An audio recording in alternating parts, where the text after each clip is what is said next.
ومرحبا بكم شباب، وكيف العادة معكم يحيى، ورجعت لكم فيديو جديد. وموضوع فيديو اليوم على أقوى زوز برامج تعملوا في التلفزة التونسية. عندي ما نقولك وصفي قلبك اللي في الميارة، واحد فيكم تفرج فيهم البرامج الزوز. وفي فيديو اليوم باش تتفرجوا في أقوى لقطات اتعرضت في البرامج الزوز. ونبداو باللقطة الأولى. يفتح الستار هذا ولا ندبيه انا باهي برا ما نخرج ندبيه يخرج جرد شلاك حتى تلموش خامس تخرج ولا ماكش تخرج والستين نحب نبرد قلبي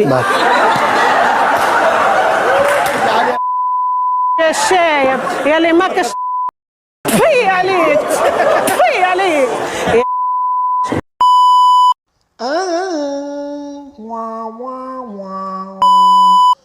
وتو جا وقت اللقطة الثانية. من اليوم انا باش نولي نفعل الشر العربي مزيان نكويه وحقي ريتو ناخذه انا ريتني انا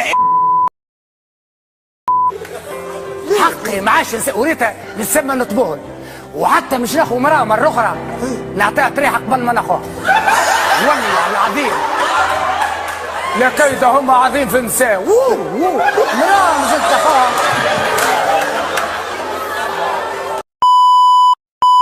شو الطلب؟ طلب ايه يبطل الشراب وبعدها يعمل هذه الطلب الاولاني قالت لك بطل الشراب لا كلها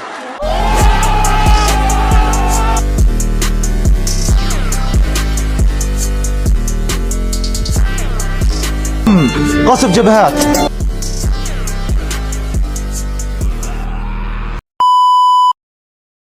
هو الشيء يخدم يبيع في الشراب تو حتى الخدمه اللي يخدم فيها تو البوليسيه هي اللي دبرتها له، معناتها جاته كرهبه الشرطه دبرت له خدمه، قالوا له يا عثمان سايب عليك من الخدمه هذيا انت كبرت ما عادش الشرطه جاوا وقالوا له ما تخدم خدمه اخرى فك علينا من بيعانه الشراب صحيت يعطيك الصحه ويخدم توا يخدم على الساس وبطل بيعانه الشراب بطل بيع الشراب الحمد لله تاب عليها ربي على الاقل اما يخدم في حاجات اخرى شو بالضبط بالضبط يا رب اش مشي يعديه النهار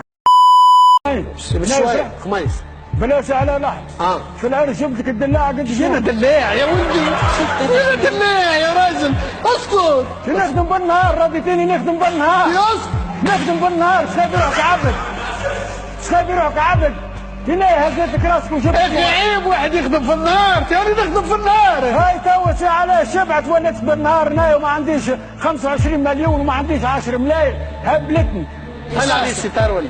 ليه ما عادش حل عليه؟ عاش باش نحل عليه؟ بكل مستحيل. شكرا لك مدام عندي الله لا يردك الله يجيب خبرك.